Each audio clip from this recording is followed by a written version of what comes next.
Hello Team FD and welcome back to Winners and Losers regular edition. The Premier League season is back underway, baby. So here we are with your suggestions. One winner, one loser, but we're starting with the talking point. However, Dougie, before we get into it, how was your weekend, sir? I've missed you. Oh, thanks, Chris. Yeah, no, it was good, thank you. Yeah, I'm about a month away from my marathon now, so I did a 15-mile run, went to a mate's house for a bit of dinner, then went to the pub. So all in all, a pretty good weekend. And then today, tucked into the return of the Premier League. What about you? How are you doing? I've pulled a muscle in my rib, Oh. so I'm in a foul mood. Nasty. Absolutely foul mood. Right, my monitor's trying to turn itself off as well, so let's get going. Maybe that's a sign just to cut the chat short. We're kicking off the show with the talking point, and it's a below par Spurs and a wonderful James Rodriguez performance that are getting us underway. Absolutely, yeah. Spurs put in a pretty woeful display at home to lose 1-0 to Everton, with Dominic Calvert-Lewin grabbing the only goal of the game. Now, there was quite a lot of optimism going into this season for Spurs. A lot of goodwill coming at them after the Amazon documentary. The propaganda machine was in full flow. Lots of people were expecting them to, put together an improved season. And he started with his two new signings in Dougie and Højbjerg. But the Lily Whites were comprehensively beaten, I have to say. They created very few opportunities, next to nothing in the second half. And it could have been far more if Richarlison had his shooting boots on. I mean, we'll get on to his display in due course, but there was that moment in the first half where he rounded Lloris and then sort of stumbled and shot over the bar. There was a few good opportunities in the second half as well. And Everton, in all, completely dominated in terms of shots. They had 15-9, but were a little bit wasteful, as I said. They only got 4 on target. Spurs only got 5. Harry Kane, very isolated. Dele Alli was playing in that 10 role in the first half, got taken off at half time. That didn't really improve things with Moussa Sissoko coming on into midfield. Harry Kane, very isolated, only completed 9 passes, but he used that to create 2 opportunities and fired off 2 shots. So did the best he could with the service he got, but it wasn't really good enough. Spurs seemingly got worse as the game progressed. At points in the second half, Everton's possession was up at the 75% mark for the half, which was quite mental. And this means it's the first opening day defeat for Mourinho in his career in the 19th such occasion. He'd previously won 11 and drawn 7. Unsurprisingly, after such a limp display where they were completely sort of outmaneuvered, outworked, and really just played out off the park in all stretches, I really could have been more than 1-0. Jose wasn't happy with the officiating and the performance, particularly the pressing of his team. Have a listen to this. Does it surprise you, though, to be stood here one game in and be talking about your players being lazy in their pressing? You've got a hell of a schedule ahead. To be like that in game 1, is that surprising? Lazy pressure up front. That's what I'm saying. And that creates unbalanced situations for the rest of the team. I could also feel some of my players are not fit. But congratulations to my dear friend Carlo and Everton boys. Last question, how do you lift it from here? How do I lift it? Lift your players, yeah. Being honest with them, telling them things that I cannot say to you, but I can say to them. Keep working, and not much time to think, because on Thursday we have a knockout. We have a game that is going to decide stay in competition or out of competition, so there is not much time to cry or to complain. Thank you. For Ancelotti, though, pretty much the perfect start, and he had come under some criticism, not heavy criticism, for the run-in, hadn't he? After just 3 victories in Everton's final 9 games saw them finish 12th, which was their worst finish, in fact, since 2003-04, and they've had some distinctly average seasons since then, haven't they?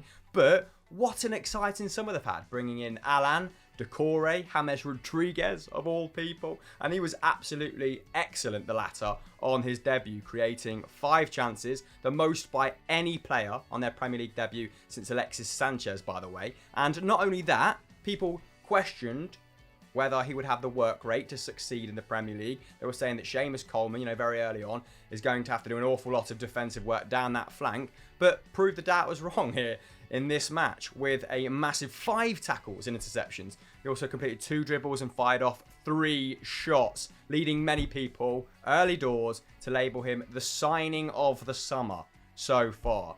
He could be talismanic for them, right? And if we're talking about one player making a sizable difference, Dougie, do we think that he could really move Everton up the table. Absolutely. I mean, you could see just on the whole way the team sort of progressed the ball. It was all going through James, despite the fact he was stationed out on the right, which I don't think is his best position, but actually brought in for a surprisingly low fee. I think it was actually lower than originally reported, and it ended up being about £12 million. And we were talking about this off camera, but actually his wages, we've also read, are reported under £80,000 per week, which is an absolute snip. Obviously, we need to get that verified, but that's just what we're hearing at the moment. So James Rodriguez could make a massive difference to Everton, and what a start for him. Yeah, for sure. We don't know about bonuses, etc., but his basic was around 140 at Real, so he's obviously taken a pay cut to link up with Ancelotti, who was, of course, at Real Madrid the last time Rodriguez really starred in a single campaign. I think he won La Liga Midfielder of the Year that year, so let's hope he can recreate some of that form. But, you know, star players aside, this was very much a team performance, wasn't it? And didn't mention Alan just then because I wanted to single him out as well.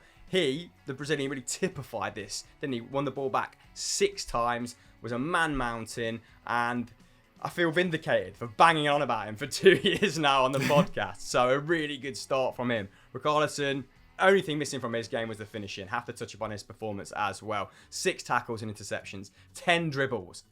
At least half of them must have been against Doherty, who looked absolutely shagged towards the end of the game. 1 key pass, and he had 7 shots as well. That finishing, cutting in from the left on his right foot, needs to improve, doesn't it? For him to become a top player, to score those important goals, to develop that ruthless streak. But we're well on our way. And Everton, we talk about Ancelotti needing to instill some sort of culture change. Well, this was a pretty good start, wasn't it? It's their first win away against top 6 opposition in 40 games, and their first win in London in 9 games. There's a couple of hoodoos there that they'll be happy to see the back of. And they've now got a chance to put a really good run together, haven't they? Because their next fixture's very, very winnable. West Brom, Crystal Palace, Brighton. So, you know, before we know it, Everton could be occupying Champions League places. James at the forefront. Oh, lovely. Could be glorious. Yeah, challenging the big boys at the top. That's what we want to see. Spurs, meanwhile, have that away trip to Bulgaria. They travel to Southampton, who, of course, didn't get off to a very good start either. So, chances to bounce back for them. But already Jose Mourinho is having to defend his players, having to come up with answers to the media in terms of how he's going to pick them up from week 1. So that's when you know the Premier League is back. Before we dive into our winner, just a quick reminder to subscribe to Football Daily and hit that notification bell to never miss a winners and losers. And if you're wondering why we're not talking about Liverpool Leeds, that's because we put out The Reaction, our new strand on Saturday afternoons, where Joe did a special on the chaos going on at Anfield. So go check that out from yesterday. But let's get into our winner, which had to be Arsenal, because they got a perfect start to their season, thrashing Fulham 3-0 at Craven Cottage with goals from Lacazette, Gabriel and Aubameyang, and they completely dominated this game. 54% possession, 13 shots with 6 on target to the Whites, 5 and 2. And similarly to Ancelotti, his new signing shone too. After a slightly shaky start, Gabriel was magnificent in the centre of a back three, with more touches, 121, and more completed passes, 107, than anyone on the pitch, as well as putting in 2 tackles and winning 2 aerial duels to boot. Willian, which many people thought was sort of an overpay or just the wrong profile of signing that they should be bringing in at this stage, proved the doubters wrong somewhat in his opening game, provided a game-high 3 key passes and assisted 2 goals, actually becoming the first Arsenal player to assist 2 goals on his debut since Ray Parlour against Liverpool in August 1992. So great impact from the 2 Brazilians. And the third goal, we've got to talk about, an absolute thing of beauty. They went back to front with great interplay between Bellerin, Elneny. Lacazette sort of stumbles over the ball, then Willian punts this enormous, beautiful crossfield pass to Aubameyang, who cuts inside and finishes into the top right-hand corner. Really was a beautiful goal. And in the process, he became the first Arsenal player to score on the opening day in consecutive seasons since Robert Pires about 16 years ago. And I tweeted this at the time, with the likes of sort of Saliba, Ceballos, David Luiz, Nicola Pepe, Martinelli, Saka, all not in the starting lineup for injury reasons or just building up fitness or whatever.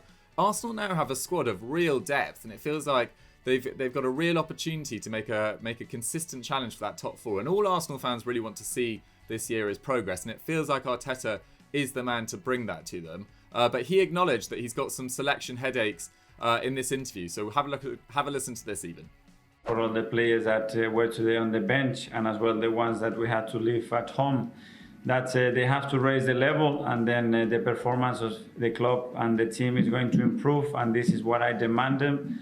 I'm really happy with all the boys, the way they've been training, but selection is getting more complicated as well with this new rule of just having 18 players in the squad. It makes it very difficult, but they were really good. Deeply concerning, though, for Scott Parker and Fulham, and the Cottagers pretty much picking up where they left off in terms of their Premier League form. Of course, relegated in 13-14 and in 18-19, and in the case of the latter, they conceded 81 goals. Not improved much, defensively speaking, if we're using this game as evidence, allowing Arsenal 9 shots from inside the area. Tim Ream, of course, failing to clear the ball for the first. They've now lost 11 London derbies, even the longest run in top flight history. But if you're looking for a silver lining, Fulham fans, things could get better. Mitrovic making a cameo appearance, coming back from injury. Harrison Reed was the only one of the new signings to start this game, with Areola, Lamina, Kenny Tete, Ola Aina still to come in. So reinforcements are on the way. Let's hop back to Arsenal, though, because more good things to say about them than bad things, about Fulham. Let's not kick them while they're down. Kieran Tierney, shout out to my boy KT. Another magnificent performance on the left of a back three. 4 tackles and interceptions. Some really probing passes, finding great space to sort of take up. Him and Ainsley Maitland-Niles seem to have a good understanding down that left-hand side, as well as those runs from sort of out to win by Aubameyang. And you've already touched upon him, but we might as well christen him our man of the match officially. Willian, the 32-year-old, has now provided at least 10 league goal contributions in 5 of his last 6 seasons. So, pretty astute signing if that performance is anything to go by. Arteta will definitely be hoping for more of the same against a vulnerable West Ham, won't he, next Saturday? Let's move on to our loser on the subject of West Ham. Yeah, so the Hammers' new season got off to a miserable start as they lost their 5th consecutive opening day game, which is a new record, by the way, as they were beaten 2-0 at home by Newcastle, with goals from Callum Wilson and Jeff Hendrick, the new boys. The Hammers have now lost more season openers than any other side in Premier League history, that's 14, and David Moyes has lost 9 of his last 13. It was a game, to be honest, of very little quality. Both sides had 15 shots each, but West Ham could only get 3 on target and Newcastle 2 on target. Although expected goals does suggest that Newcastle were worthy of the 3 points, putting it at 1.7 to 0.9 in their favour. Creativity appears to be a major problem for West Ham, as it was for the last couple of years, really. This was the 3rd time in their last 4 league games that they failed to create over 1 expected goal. And it's not really that surprising, to be honest, when Moyes went with just Mikel Antonio up front by himself again and left £79 million worth of signings in Haller and Felipe Anderson, their 2 record signings even, on the bench, and sold Grady Diangana to West Brom, who created over 2 chances per 90 in the Championship last week for £18 million. David Moyes, he didn't quite pull out when he was at Sunderland. He said we're going to get relegated, or we're in a relegation dogfight after 3 games. He looked as dejected, but he didn't quite say that, but he was still really disappointed. Have a listen to this. Thoughts on that performance? Didn't enjoy the performance, didn't enjoy the game, so that's my thoughts. What was lacking? We didn't show enough quality.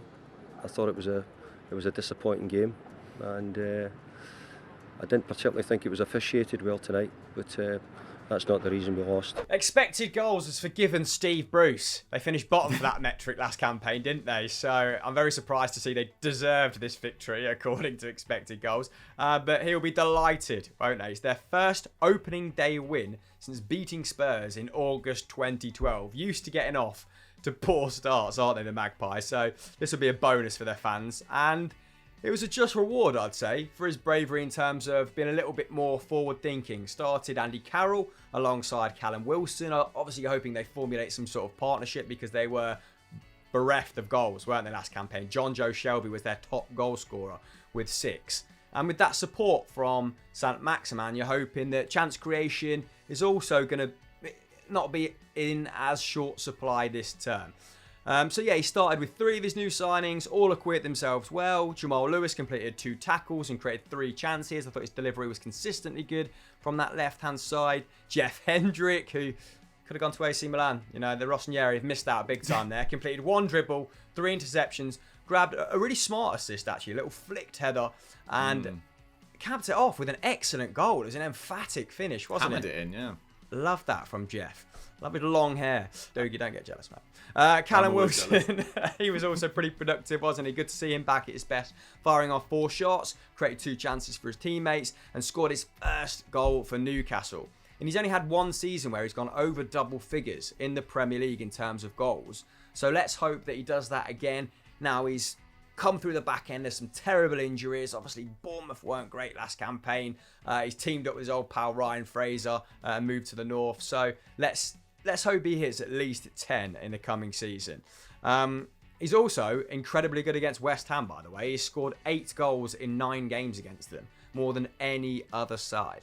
Newcastle had 15 shots in this game. It's like samba football compared to the normal stuff that they serve up. Their average for last season was about 10.5 per 90, so we've seen a 50% uplift. Brucey's absolutely going for it. Doesn't need the oil money, Dukes. Next up for Newcastle, Blackburn in the EFL Cup tomorrow, while West Ham will be desperate to beat Charlton on the same night to build their confidence, won't they? So there we have it, a roundup of the weekend. And we're just bloody glad to be back. Premier League off with aplomb. Dougie, what was your moment from match week 1? Your personal favourite?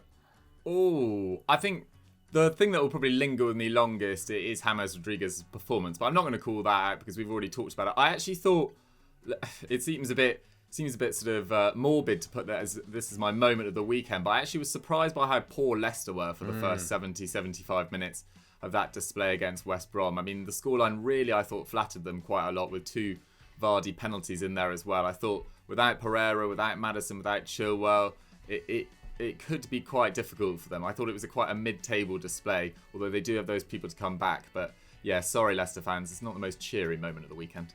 No, also really surprised to see James Justin start at left back and Castagne start at right back. A little bit boggled by that. My moment of the season, let's be positive then. In the same fixture, James Maddison coming back on, having someone that wants the ball, someone willing to drop deep in order to make things happen, made all the difference in the last 15 minutes. Leicester looked like a much better side with James Maddison back on the field. So let's hope that hip problem is fixed.